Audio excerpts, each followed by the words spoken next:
And more tonight about the slowdown in the real estate market. As we reported on last night's news hour, the Central One Credit Union says the global financial crisis and a big drop in consumer confidence have combined to drive the BC housing market into a recession.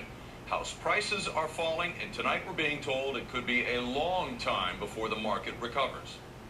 As in the past, in the real estate market, when the going gets tough, sellers are forced to lower those lofty expectations. Already you see more and more signs saying price reduced or new price, one of real estate's many euphemisms for a market that's going down. And some believe it will go down in the Lower Mainland a lot. Dr. Robert Schiller from Yale University does the the Case-Shiller report, and it's a large look at what's happening in North American housing. And he said, you're fooling yourself in Vancouver. This is one of the biggest bubbles in the world. And this was a year ago or 6 months ago. And I said, where are we going with this? He said, if you think it's bad in Vegas or in California, you know, you've got a ways to go here. I said, why is that, Dr. Schiller? He said, median home price in Vancouver is over $750,000. What are the income levels supporting these valuations?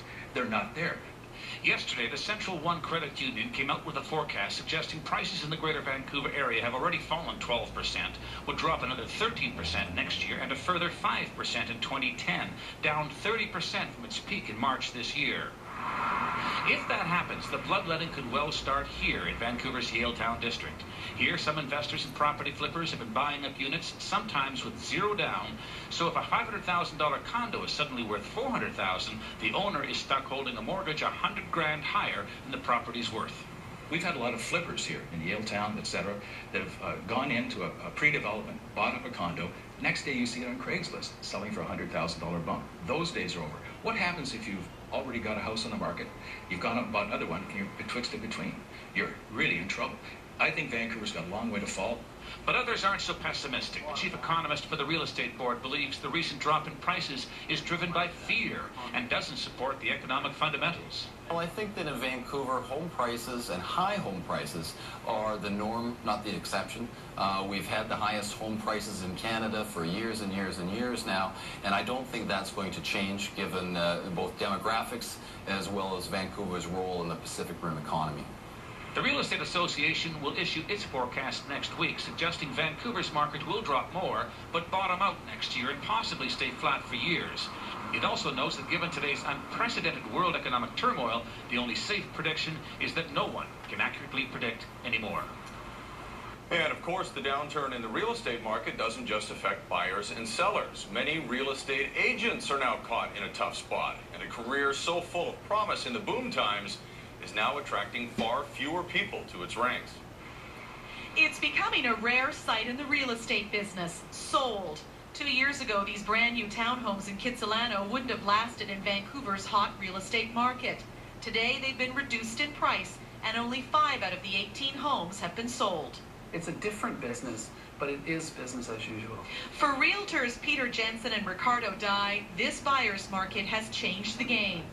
Just like in the up market, we can't spend a lot of time with people who aren't willing to pay what the prices are. In the down market, we can't be dealing with sellers who have unrealistic expectations.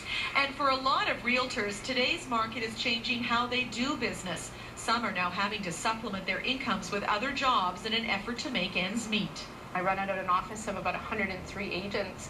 And, you know, it's getting tough. Even on realtors that have been around for 30 years are kind of going, my goodness, you know, I'm holding 30, 40 listings, but, you know, not doing a ton of deals. In the past 2 years, real estate prices soared across Vancouver and the Lower Mainland. Buyers lined up for the chance to buy houses and condos. A lot of realtors made a lot of money. But while enrollment is down for those wanting to enter the business, the Real Estate Board says most realtors will be able to ride out the market changes. I can only say over the last 25 years that our numbers have absolutely risen and declined depending on the marketplace. There are probably some realtors who may not get another paycheck this year. But if you are clear on what you're doing in creating a plan and not just trying to put deals together, there are people that need a plan, that can understand the plan, and when they move forward with the plan, the sale occurs. Part of that plan is mentoring. Ricardo Dye hopes to benefit from the experience of others, and in a competitive market, that may provide an edge. That's a very steep learning curve, a lot to get used to. I mean, you're competing with a lot of older realtors. Listings were not easy to come by. I mean, More experience, not more experience. not older. Yeah. Yeah. More experience.